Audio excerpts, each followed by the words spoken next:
Hi, this is Elizabeth Riva. Properties in Hawaii are pretty different comparing it to other places. First of all, we're going to be having those properties that are fee simple or leasehold. So I decided to just take a video and to explain in more detail what is the difference between the two.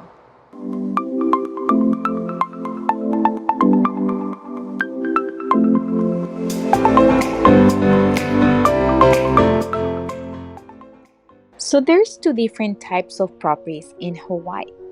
There are fee simple properties and there's also leasehold properties. Fee simple is probably what you are familiar with, where you own your property and you also own the land where the property is located. So you own both, house plus land. If it were to be a townhouse or condominium, same thing. You own your unit and you also own the land where your unit is located. The good thing with fee simple is that you own it forever, or until you decide to sell, of course.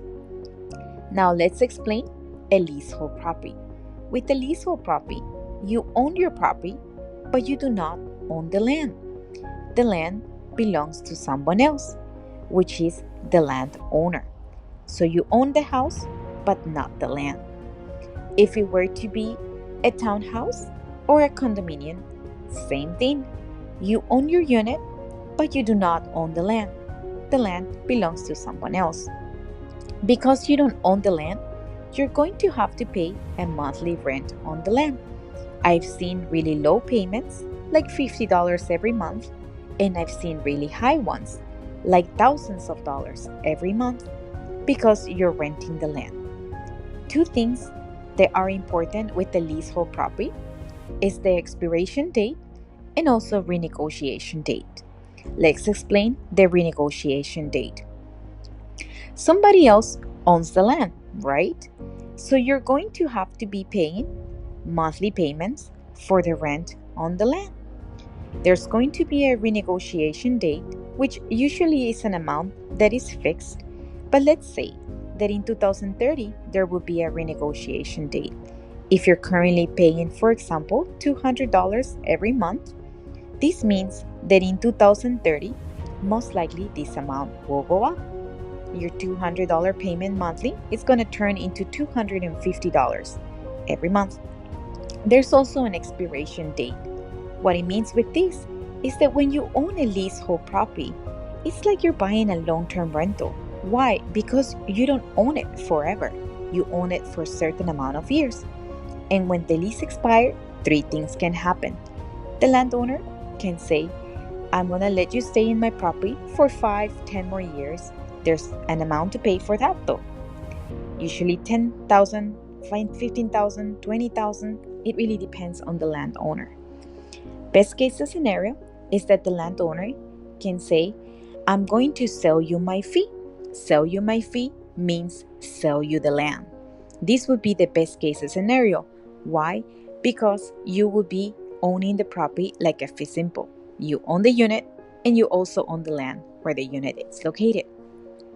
Keep in mind though that the most expensive thing in Hawaii is the land. So I've usually seen this payment is starting in the 100,000 plus. It really depends on the area that you are, but this would be the best case scenario. Now, worst case scenario would be that the landowner wants you to surrender your property back to him. That means that he wants his land back. Whatever amount you spend on the property is not returned. So if you done any remodelings, there's no money back that you will see.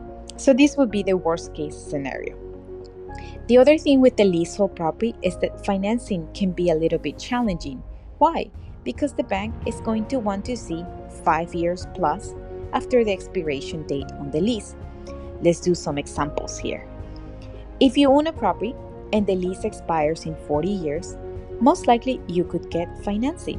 Why? Because most likely you're going to get a 30-year mortgage loan, so you should be okay if you have a 40-year left on the lease.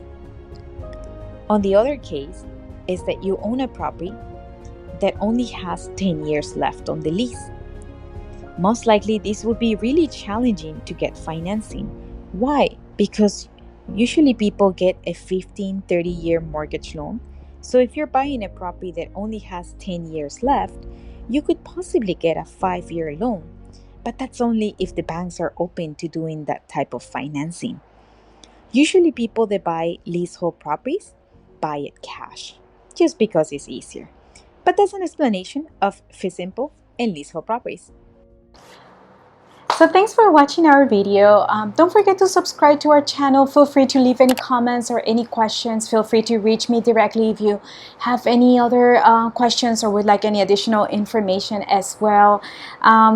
Feel free to let me know also what kind of topics you would like to see in this channel. Again, this is Elizabeth La Riva.